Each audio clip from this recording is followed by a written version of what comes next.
Nós queremos saudar a todos a paz do Senhor Jesus. Nós vamos, aqueles que puderem, vamos abrir a palavra de Deus no primeiro livro da Bíblia, livro do Gênesis. Aqueles que puderem se colocar de pé.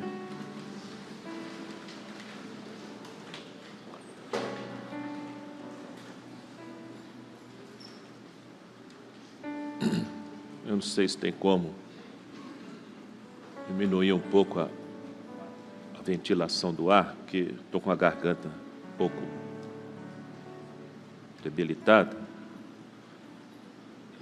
E está batendo aqui direto aqui, se eu não vou prejudicar o conforto de alguém.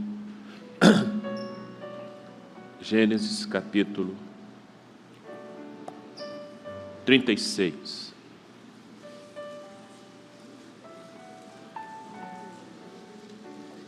Apenas o versículo 24. Gênesis 36, versículo 24.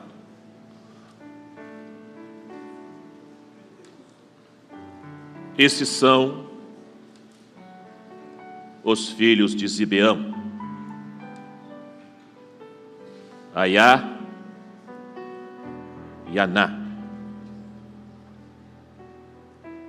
Este é o Aná,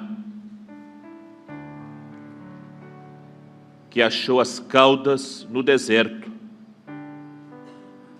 quando apacentava os jumentos de Zibeão, seu pai. Amém? Podemos sentar. Esses são os filhos de Zibeão,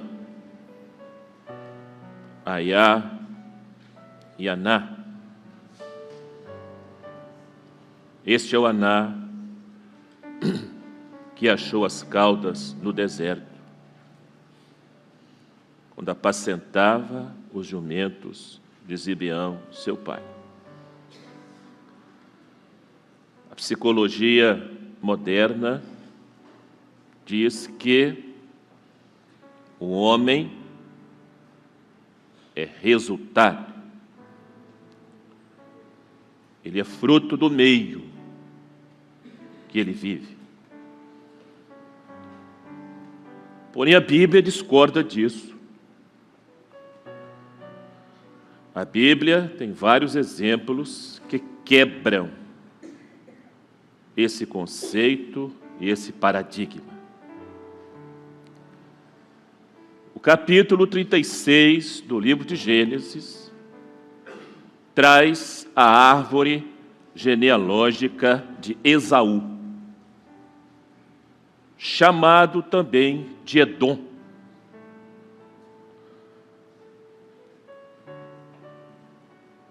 E a Bíblia, o Espírito Santo, quando inspira a Bíblia,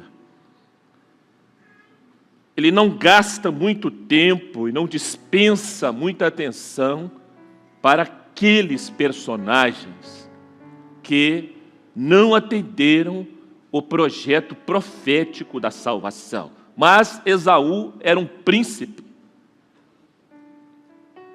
Então a Bíblia registra a árvore genealógica dele, registra a linhagem dele.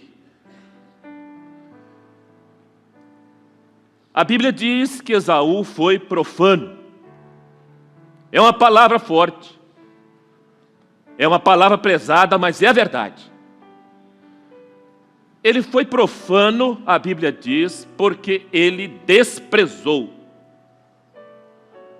ele rejeitou, ele deu as costas para o profético.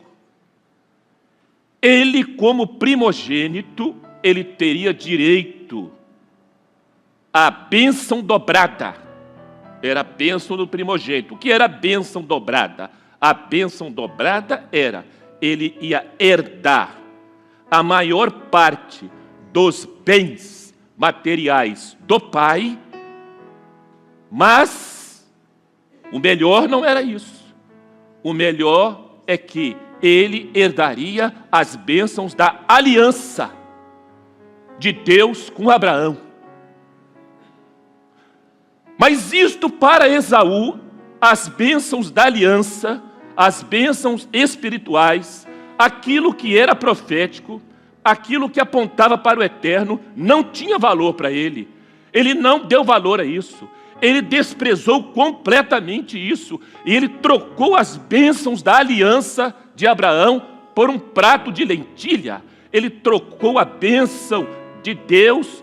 Ele feriu, meus irmãos. Ele manchou. As pessoas não entendem.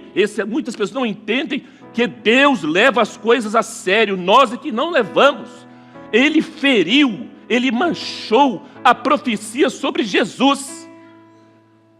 Porque todo primogênito no Velho Testamento apontava para o primogênito do céu, apontava para o primogênito de Deus, que era Jesus. E é por isso que a palavra diz que Jesus, ele é Senhor dos céus e da terra. Então ele tem poder dobrado, ele tem bênção dobrada. Ele tem a bênção da terra, ele é o Senhor da terra e dos céus. Mas Esaú manchou, Esaú desprezou, Esaú não deu valor. Isso não significava nada para ele. Ele preferiu resolver uma circunstância pessoal. Ele preferiu dar valor a uma circunstância material. Ele deu valor mais ao material do que ao espiritual. A Bíblia não deixa de citar o binômio Esaú-Edom. A Bíblia cita este binômio mais ou menos umas 200 vezes. Ele teve bênção material, mas ele perdeu completamente as bênçãos da aliança de Deus, porque Deus o rejeitou. Enquanto o binômio Jacó-Israel aparece mais de 2000 vezes na Bíblia, porque Deus honra. Ele honra, e ele cita, e ele sustenta aqueles que dão valor à bênção dele. Essa realidade de Esaú não é uma realidade do passado, é uma realidade do presente. E infelizmente, meus irmãos, é com muita tristeza que às vezes falamos certas coisas, e infelizmente hoje acontece o mesmo. Pessoas que têm um chamado, pessoas que têm uma herança, pessoas que têm direito à aliança de Abraão, às bênçãos de Abraão, às bênçãos do Pai Celestial, mas eles estão sempre dando as costas para isso. Isso não tem mais tanta importância para eles. Na agenda deles, isso é só lá no final da semana. Eles não dão mais o valor que davam antes. Isso não significa que Deus vai deixar de abençoá-los, porque Deus abençoou Esaú materialmente, mas a maior bênção, a grande herança, que era o eterno, que era o profético, ele não recebeu. E esses crentes que estão com Esaú correm o risco. Ele devia ter feito parte da tríplice lista patriarcal. A tríplice lista patriarcal era para ser o Deus de Abraão, o Deus de Isaac e o Deus de Esaú. Essa era a tríplice lista patriarcal. Mas ele deu as costas. Ele não valorizou. E Deus mudou a lista. Então a lista patriarcal passou a ser o Deus de Abraão, o Deus de Isaac e o Deus de Jacó. Seu nome está na lista. Não sei. Estou lutando para o meu estar lá.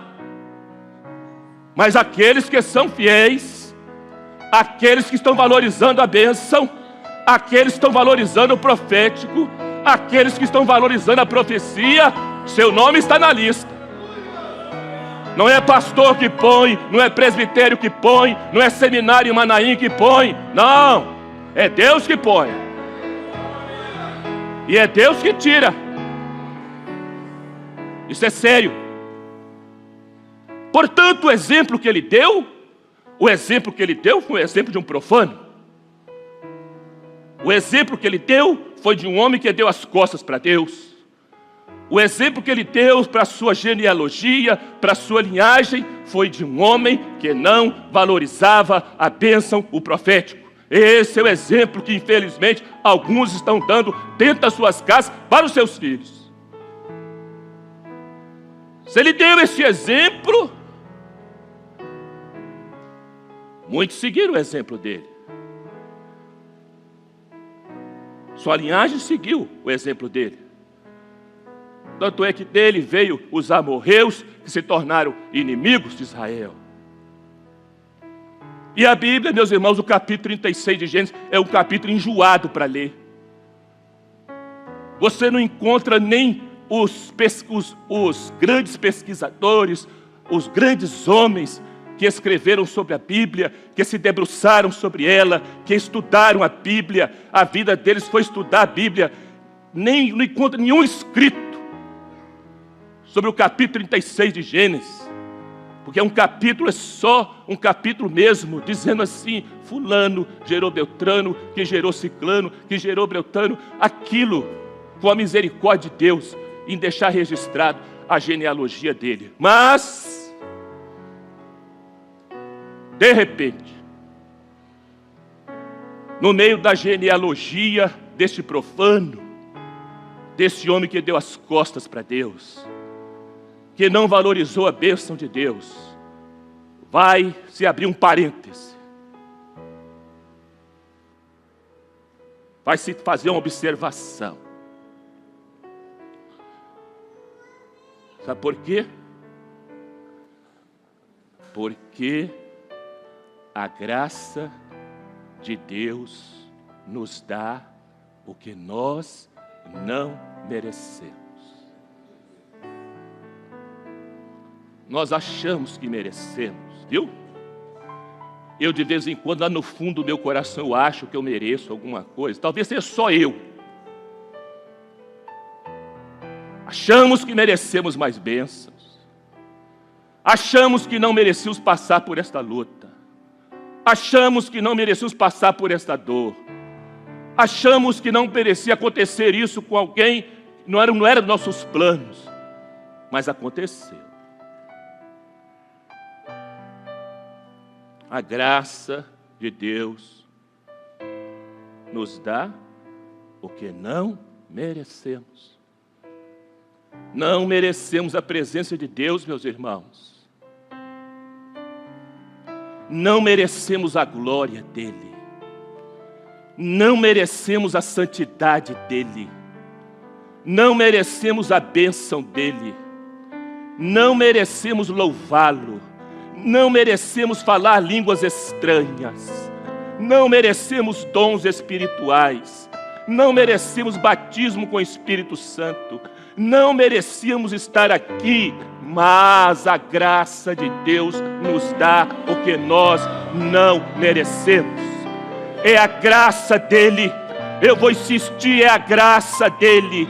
Não é mérito seu, não é mérito meu, não é mérito de ninguém. Nós estamos aqui nesta noite pela graça dEle.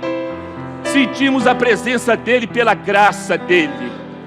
Nosso coração o louva e se aquece pela graça dEle. A alma de muitos aqui deseja cantar mais pela graça dEle. Pela graça dEle. E a misericórdia dEle não deixa recebermos o que nós merecemos. É graça e misericórdia. Só que a graça nos dá o que nós não merecemos. E a misericórdia não nos deixa receber o que nós merecemos. A graça e a misericórdia de Deus andam de mãos dadas na salvação do homem, na preservação do homem, na preservação desta bênção. E muitos não entenderam isso até hoje. Então, no meio dessa árvore genealógica, dessa linhagem de um profano, de um exemplo profano, de um homem que não valorizou o profético. De repente a Bíblia cita um homem, 2 rapazes, 2 irmãos. Um chamava Aiá e outro chamava Aná.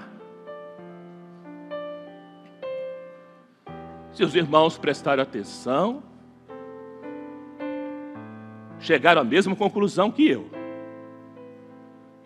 A vida deles não era fácil. Eu sei que eles viviam na sociedade agropastoril, totalmente diferente da nossa, que é uma sociedade urbano-industrial. Mas isso não tira as dificuldades da vida. A vida deles era difícil. Apacentar jumento, que é um animal teimoso. Aqueles que são da roça aqui, como eu sou, e não tenho vergonha de dizer, sabe que quando o jumento empaca, ninguém tira do lugar. É assim é o mundo. O mundo é teimoso. O mundo empaca nas posições dele.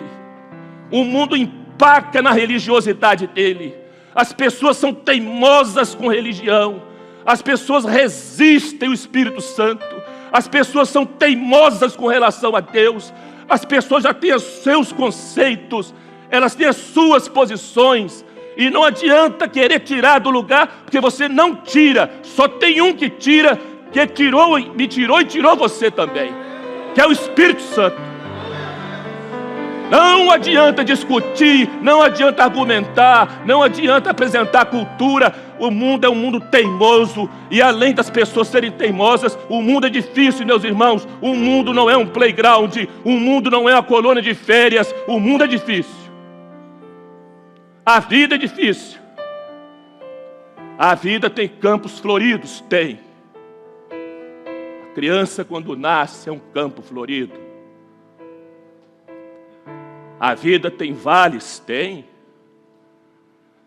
A vida tem montanhas? Tem. A vida tem pastos verdejantes? Tem. Mas a vida tem desertos. A vida tem desertos. Muitos desertos. Viver o campo florido é fácil. Viver as campinas verdejantes é fácil. Mas o deserto não é fácil. O deserto é árido. O deserto é inóspito. O deserto é causticante. Mas vai acontecer um milagre. E quero dizer aos jovens aqui que estão aqui, a juventude que está aqui, que eu falei isso domingo passado lá em Jardim da Penha 1, preguei no aniversário da igreja lá. Vou dizer uma coisa que é patente aos meus olhos também aqui na vida de Aiá e de Aná, pelo menos do Aná. Ele vivia uma vida difícil. A vida dele não era fácil, não. De sol a sol, todo dia, ir para o deserto, apacentar jumento. Meus irmãos, não leve a mal, não. Era uma vida muito difícil. Eu não queria essa vida para mim, e ninguém aqui queria essa vida para ele, não. Mas ele obedecia o pai dele. Ele podia se rebelar. Ele podia dizer para o pai dele assim: não vou apacentar jumento, não gosto dessa vida, eu estou cansado, eu não mereço isso, eu vou buscar outra coisa para mim. Mas ele obedeceu o pai dele. Ele honrou o pai dele. Honrem vosso pai. Hoje o mundo ocidental comemora o Dia das Mães. Honrem as mães. Ame sua mãe, jovens. Alguns dias atrás aqui, tivemos uma reunião de jovens aí, algumas pessoas, alguns jovens procuraram certas pessoas da igreja para se abrir, para pedir oração, com a dificuldade que eles têm de conversar com o pai, de conversar com a mãe, de olhar um dos olhos dos outros e dizer: eu te amo, pai, eu te amo, mãe, eu te agradeço por todo o seu sacrifício, mesmo que você não sirva a Deus, você é meu pai, eu quero te amar, eu quero te respeitar. A Bíblia ensina isso. Honra o seu pai, honra a sua mãe, para que se prolongue os seus dias sobre a terra. é o único mandamento com promessa. Mesmo que seu pai não seja crente, ame o seu pai, respeite o seu pai, ore pelo seu pai, pela sua mãe também. Mas eu não tenho mais pai e nem mãe. Honre a memória deles. Honre a memória deles então. E viva como se eles estivessem vivos. E proceda como se eles estivessem vivos. Honre a memória deles, porque isso agrada a Deus. Deus vai te abençoar. Não é o pastor que vai te abençoar, não. É Deus que vai te abençoar. Nós precisamos hoje de jovens de Maranata. É Maranata que eu estou falando. Jovens maranatos que cheguem dentro de casa e olhem para o pai dele. Eu quero te dar um abraço, meu pai. Eu estou com saudade de abraçar você. Eu quero te dar um beijo, meu pai. Como é difícil isso hoje. Mas é possível. É difícil, mas é possível. E eu duvido, jovens, eu duvido, juventude castanheira, se vocês começarem a fazer isso no Espírito, por obediência à palavra de Deus, vocês vão ver como o Espírito Santo vai operar no coração do seu pai e no coração da sua mãe. Sabe por quê? Não é porque eu estou falando aqui quase ficando rouco, não. É porque a palavra de Deus garante isso.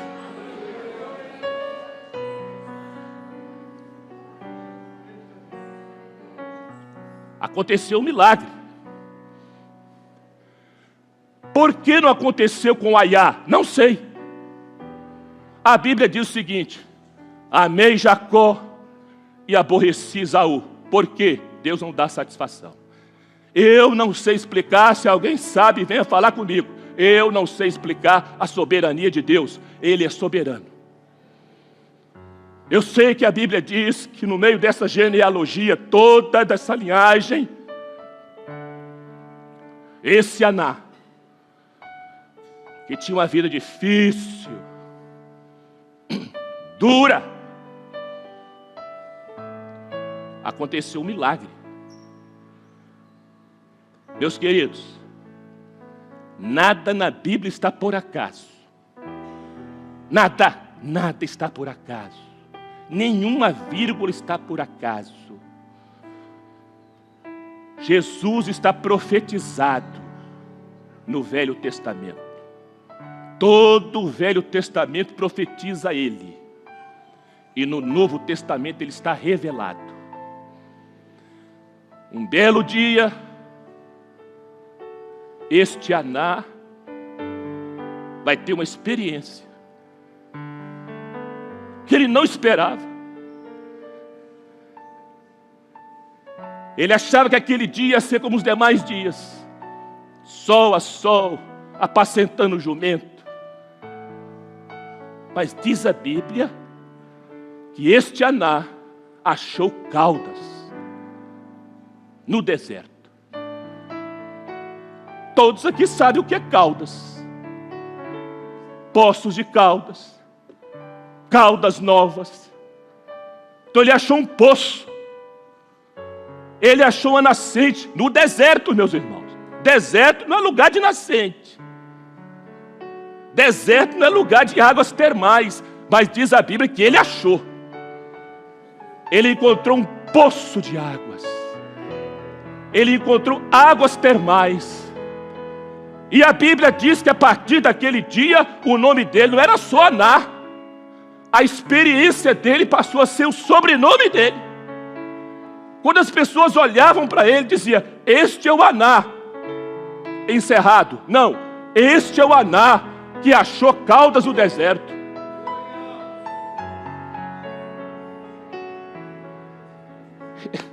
Este é o garoto que achou um copo d'água para mim.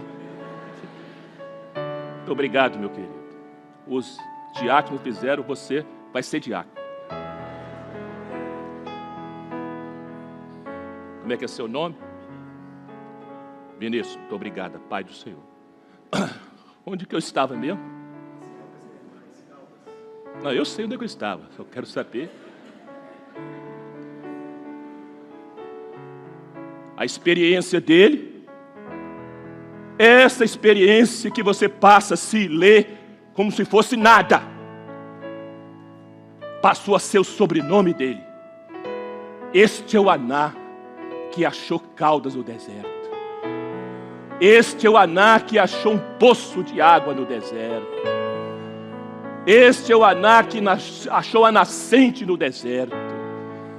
Todos nós sabemos aqui que não é simplesmente um poço qualquer. Todos nós sabemos que águas termais têm poder curativo.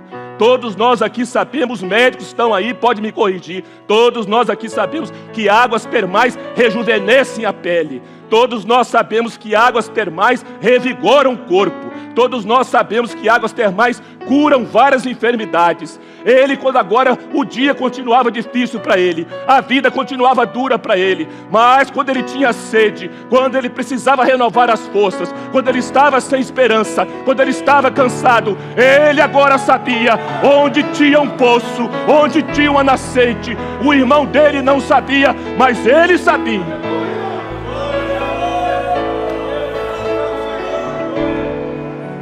E essa é a experiência de muitos que estão aqui nesta noite.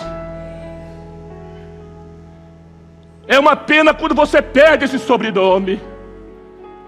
É uma tristeza quando você perde esse sobrenome. O sobrenome da experiência da salvação. O sobrenome da alegria da salvação. O sobrenome do poço da salvação. Mas eu posso olhar aqui nesta noite e posso dizer aqui com todo respeito: este é o Anderson que achou caudas no deserto. Este é o Carlinhos que achou caudas no deserto. Esta é a Raquel que achou caudas no deserto. Este é o Félix que achou caudas no deserto. Este é o Vinícius que achou caudas no deserto. Louvado seja Deus, porque essa experiência, este encontro passou a fazer parte do nosso nome. Nós estamos identificados agora não com uma religião, nós estamos identificados com a salvação. Estamos identificados com o poço da água da vida. Estamos identificados com o poço que é Jesus. Essa é a nossa identidade. Nós sabemos quando recorrer onde estamos cansados. Os jovens desta igreja não têm alegria num copo. Eles não têm alegria num pó. Eles não têm alegria num comprimido. Eles não têm essa alegria não. A alegria deles é o poço. A alegria deles é Jesus. A alegria deles é a salvação. A vida vai continuar difícil, a vida é um deserto, mas nós encontramos o poço, as caudas do deserto. Se Deus fosse agir como nós agimos, muitos aqui não estariam aqui. Porque este Aná era descendente de Esaú, do profano, do que deu as costas para Deus. Mas ele acha um poço que profetiza sobre Jesus. Ele não sabia, mas o Espírito Santo registrou por causa disso. Porque o poço que ele acha é o poço da salvação, é o poço da cura, é o poço do renovo. Quantos aqui têm linhagem, têm ancestrais que deram as costas para Deus? Não era para você estar aqui, mas você está. Sabe por quê? Por causa da graça de Deus. A graça de Deus. A vida continuou difícil para ele. Não vivemos debaixo de uma redoma. A vida continuou difícil para Aná. Mas ele sabia o lugar onde ele descedentava a sede dele e renovava as forças dele. Quantos desertos a vida nos reserva? Não sei. Eu estou passando um e muitos aqui estão passando também. Quantos casamentos estão áridos como um deserto? O amor secou. As flores da compreensão, da renúncia, da paciência murcharam. O relacionamento paternal e maternal com os filhos secaram. Mas, queridos, a palavra de Deus tem testemunhos e garante que nas situações, nas circunstâncias mais áridas e inóspitas da vida, há esperança. Há um poço, há uma nascente para restaurar. Os irmãos querem ver a importância deste poço? Parece nada, né? Querem ver a importância desse poço? 100 anos se passaram. 100 anos se passaram depois que Aná descobriu esse poço. Pode deixar. Aí lá em Números 21, Israel está no deserto, com sede. Antes de Israel murmurar, porque Israel era assim, qualquer lutinha que vinha, eles murmuravam. 100 anos depois, Israel está no deserto e Deus fala com Moisés assim: Moisés, ajunta o povo. Ali está profetizada a comunhão. Deus tem prazer da igreja na comunhão. Deus tem prazer na igreja que vive no corpo. Se você tem direito de ser um crente isolado, é um direito seu, mas Deus não ensina isso. Deus falou assim: ajunta o povo. E chegaram no lugar onde diziam que no passado tinha havido um poço. Sabe qual era o poço? Esse poço. Só que o tempo passou e a areia do deserto veio e tampou o poço. E Deus falou assim: põe Israel em volta do poço. E Deus revelou um louvor aquele dia para Israel. Um louvor, grupo de louvor, que só tinha um verso e o mesmo verso era o coro. E o cântico era: brota poço, brota poço, brota poço. Israel começou a cantar: brota poço, brota poço, brota poço. E a Bíblia diz que Deus ouviu o cântico, que Deus ouviu um cântico que era uma oração, que era uma profecia, e o poço brotou, e Israel se descedentou a sua sede. E aqui, meus irmãos, está uma igreja nesta noite, reunida, e ela canta profeticamente, ela canta: brota poço, ressuscita casamento, ressuscita coração que está frio, ressuscita fé que está morrendo. Há uma igreja cantando, há uma igreja profetizando: ressuscita poço. E o poço brotou de novo, apontando, sabe para quê? Apontando para Jesus, que ressuscitou, que ressurgiu, para ser a água da vida, para ser a água que descedenta essa alma do homem. Meus irmãos, aqueles que têm provado desta água, eles cantam com gratidão, eles cantam com alegria, eles cantam com temor. Existe uma igreja cantando e profetizando: brota poço, brota, Senhor. Este lar está secando, este casamento está morrendo, este jovem está quase indo para o mundo, mas há uma igreja cantando: brota poço, brota poço. E o Senhor ouve, e o Senhor responde, e o Espírito Santo opera. Meus queridos,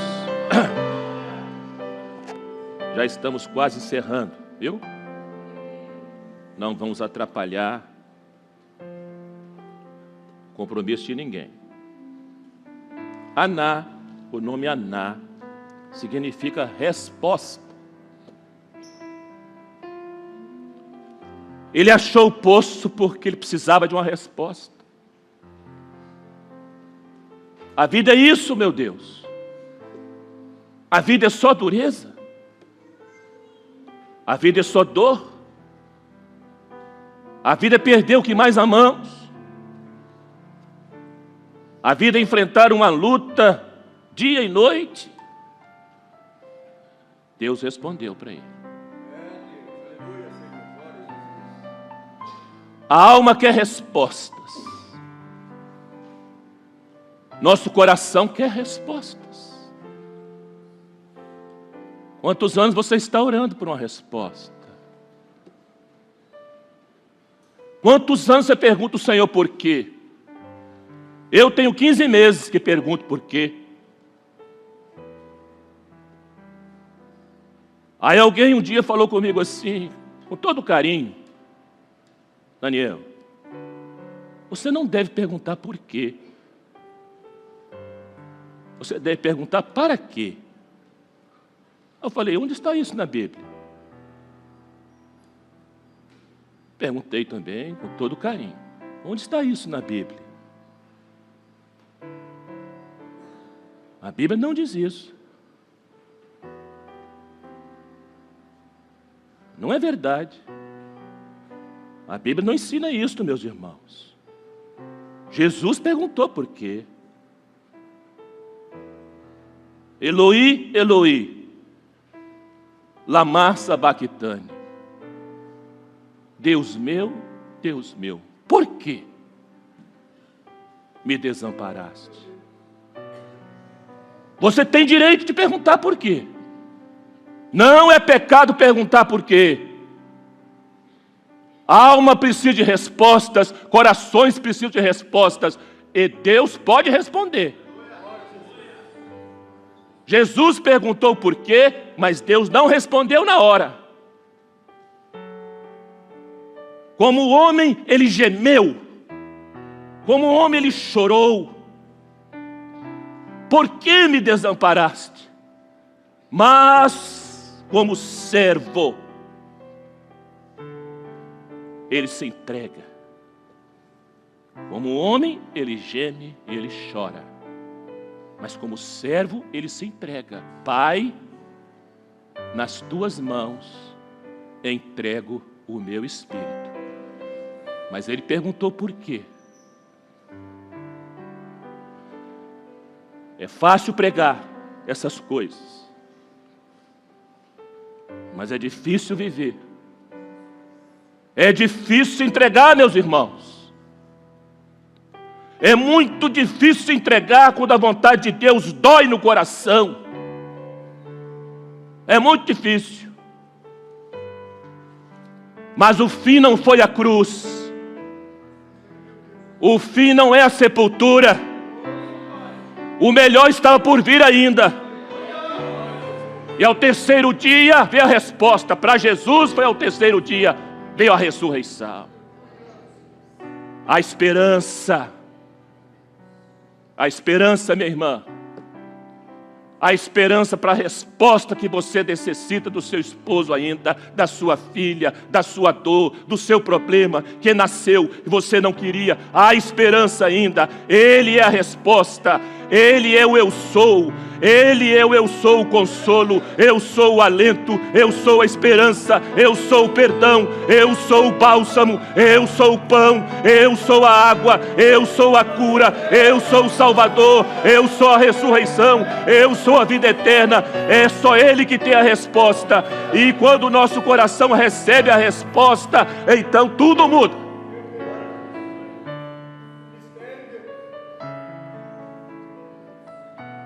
Quantos aqui precisam de respostas?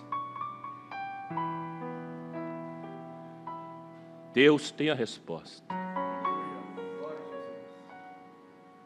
Na hora dele, no tempo dele. É difícil esperar, é muito. Mas ele tem a resposta. Eu vou encerrar. Há uns dias atrás, uma criança, é pergunta de criança, mas criança faz pergunta difícil, né, Vinícius? Vinícius deve fazer cada pergunta para o papai, para a mamãe. Sarinha já está no sono dos anjos, né? Ela perguntou para a mãe assim: mamãe, que tamanho é Deus? Pergunta de criança, né? Que tamanho é Deus? Aí a mãe respondeu assim: filhinha, Deus é muito grande. Você está vendo aquele prédio? Estou, mamãe. Você acha ele grande? Aquele prédio é muito grande. Deus é maior. A mãe respondeu: você se lembra, filhinha, quando nós passeamos, que nós vimos aquela montanha? E você falou assim: nossa, mamãe, que montanha grande. Você lembra? Lembra. Deus é maior. Deus é maior. Deus é maior que nossos problemas. Deus é maior que o nosso desespero. Ele é maior que os nossos medos. Ele é maior que os nossos traumas. Ele é maior que os nossos complexos. Ele é maior que a nossa desesperança. Deus é maior. Deus é maior. Deus é maior. O mundo, as circunstâncias vêm conspirando para que não creiamos nisso e para que achemos que Ele é um Deus pequeno, mas Ele é um Deus grande. Os irmãos querem ver como Ele é grande? Eu não sou cientista, mas eu gosto de ler. O universo conhecido, segundo os cientistas, tem 93 bilhões. Preste atenção, queridos. O universo conhecido de um extremo a outro tem 93 bilhões de anos-luz. Um ano-luz é 9,5 trilhões de quilômetros. 9,5 trilhões de quilômetros, Márcio. Um ano-luz. Mas o universo conhecido de um extremo a outro tem 92 bilhões de anos-luz. Isso significa que para você, na velocidade da luz, 300 mil quilômetros por segundo, e de um extremo do universo ao outro, você leva 93 bilhões de anos. Sabe o que o profeta Isaías diz no capítulo 40? Ele diz que o nosso Deus, o Deus desta criança que perguntou à mamãe se ele era grande, o profeta Isaías disse que ele mede os céus e o universo com a palma das suas mãos. O universo de 93 bilhões de anos-luz, ele mede com a palma das mãos dele. Deus é maior. Deus é maior, meu irmão. Deus é maior, minha irmã. Deus é maior, igreja de Castanheiras. Pode confiar nele, pode crer nele, pode louvá-lo, pode bendizê-lo, porque ele